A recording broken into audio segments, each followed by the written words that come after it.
Ou seja, ele falou da pessoa que está com a pressão normal alta. Durante o intervalo, ele aferiu a minha pressão. Conte para o público. Mas a minha pressão normalmente ela é 11/8, 11/7, mas deu alta, né? Mas é óbvio que essa não é a situação. Existe uma recomendação pela Sociedade Brasileira de Cardiologia de como a gente mede a pressão. Então a pessoa tem que chegar no local, o ambiente tem que estar tranquilo, você tem que estar descansado, não pode ter fumado antes, não pode ter feito exercício, né? Você tem que estar relaxado. Existe 30% das pessoas tem o que a gente chama de hipertensão do avental branco, ou pressão do jaleco branco, que não é porque o médico está de jaleco, eu até tirei o paletó aqui, é porque existe uma tensão na hora de medir a pressão. Então, como é que a gente descobre que é isso mesmo? Porque 30% das pessoas, a hora que você vai medir, ela está alta. Aí o paciente chega em casa, mede e fala, doutor, aqui em casa não está alta. É porque existe uma tensão no você saber o valor da pressão e a sua pressão acaba subindo.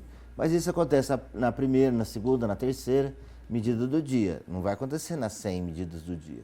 Então, quando você faz aquele examezinho do mapa, você percebe que é só um jaleco branco. A hora que você coloca o aparelho, a pressão está alta, com o passar do tempo ela vai diminuindo.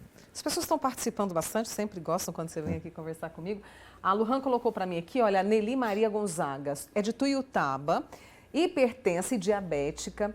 Quanto ao horário de beber, tem tudo a ver sendo cedo ou mais tarde? De beber o quê, mano? No caso, seria bebida alcoólica, eu imagino? Deve ser beber o remédio, né? De beber o remédio? Ah, tá. Tem cedo ou mais tarde? Deve ser isso. Eu aqui na bebida alcoólica. Ah, sim, agora o Luhan me esclareceu que é tomar o remédio.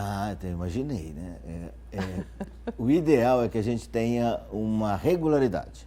Alguns remédios devem ser tomados pela manhã, aqueles que têm diurético, que se você tomar o remédio que tem diurético às 10 horas da noite, você vai levantar durante a noite toda para fazer xixi. Não funciona. E alguns remédios têm os horários da tarde e da noite. O ideal é que esses horários de medicação eles sejam compatíveis com o seu dia, com a sua rotina. E o ideal é que eles sejam sempre no mesmo horário, não demorar muito, não ficar variando demais. Então, por exemplo, a gente fala assim, tomar o remédio na hora que acorda. Aí o paciente, um dia ele acorda às 5 da manhã, um dia ele acorda às 8, um dia ele acorda às 10. Então, tomar a hora que acorda não funciona para ele. Entendi. Porque cada dia ele vai tomar num horário. Então, o ideal é que seja sempre no mesmo horário. Então, se você não consegue acordar no mesmo horário, então você padroniza ali, eu tomo café às 10 da manhã, quase todos os dias. Então, às 10 horas vai ser esse horário. E tentar fazer isso de uma maneira prática. Tem paciente que às vezes chega no consultório, toma um remédio às 6, um às 8, um às 10, um às 12, um às 14. Eu falo, mas peraí, que hora que você vive? Porque você está tomando remédio de 2 em 2 horas, a rotina não funciona desse jeito. Então, o ideal, assim, no máximo, 3 horários de medicação. Manhã, almoço e noite. Pronto. Simplificar para você não errar. Eu tenho aqui a Rosângela, acho que é uma dúvida também em relação com as outras pessoas aqui.